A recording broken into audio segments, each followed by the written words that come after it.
તો જય માતાજી, કેમ છો? સ્વાગત છે ફરી એક નવા વ્લોગ્સમાં। તો અત્યારે ખેતરમાં આવ્યો છું। અહીંયા લાકડા આપણા ઘરે મટી ગયા છે, એટલા માટે લાકડા કાઢવાના છે। તો હવે લાકડા મટી ગયા છે એટલા માટે લાકડાનો કંઈક જુગાડ તો કરવો પડશે। તો એટલા માટે હું ખેતરમાં આવી ગયો છું। આ ખેતરમાં થોડા કંઈ લાકડા પડ્યા છે, તો એ કાઢું છું, પછી ઘરે લઈ જઈશ। જોઈ શકો છો કુવાડી પણ હું લાવ્યો છું અને સાથે એક કપડું પણ લાવ્યો છું, કારણ કે ગરમી થાય તો લૂછવા માટે। તો જલ્દીથી કામે લાગી જઈશું। કઈથી કાઢશું?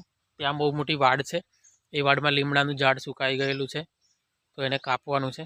તો ચલો, વિડીયો પણ નવો હોય તો વિડીયોને લાઇક કરી ચેનલ પણ સબસ્ક્રાઈબ કરજો અને સપોર્ટ કરજો। દરેક ગુજરાતીને તમે સપોર્ટ કરો છો, એવી રીતના મને પણ સપોર્ટ કરશો એવી આશા રાખું છું। તો ચલો જલ્દીથી નીકળીએ કાપવા માટે। તો ગાઈઝ ફાઇનલી તમે અહીંયા લાકડા જોઈ શકો છો।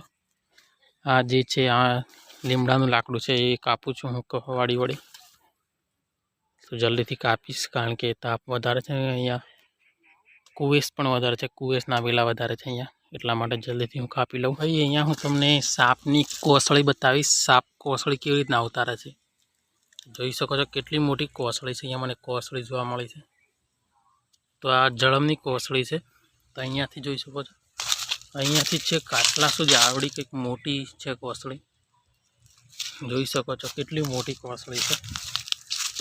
અહીંયાથી તો અહીંયા સુધી ફાઇનલી લાકડા મેં કાઢી લીધા છે, અને હવે ઘાસના બે બારા ઘરે લઈ જવાના છે। એક બાર મેં બાઇક પર મૂક્યો છે અહીંયા, અને હવે બીજો બારો લેવા માટે જઉં છું, અને લાકડા તો પછી લઈ જઈશું। હાલ હવે બીજો બારો લેવા માટે ખેતરમાં જઈ રહ્યો છું। ફાઇનલી બંને બારા મેં બાઇક પર બાંધી દીધા છે રસ્સી વડે, અને હવે જલ્દીથી બાઇક લઈને ઘરે જઈશું। રસ્તો અહીંયા બિલકુલ નજીક છે, પણ મેં અહીંયા જોઈ શકો છો ખેતરમાં બાઇક લઈને આવ્યો છું।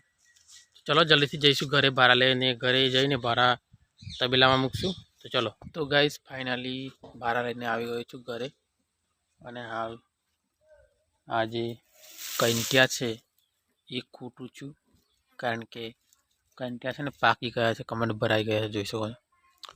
તો હવે આપણે કંઈક ખેતરમાં જુવાર ઓરવાની થશે ને, તો આ ઓરશું, એટલા માટે હું ખૂટી લઉં છું। જોઈ શકો છો, આટલા બધા કંઈક ખૂટ્યા છે, બહુ બધા છે। રોજ બે પારા લાવો એટલે ખૂટી લેવાના, એટલે આટલા થયા છે, હજુ ખૂટવાના ચાલુ જ છે।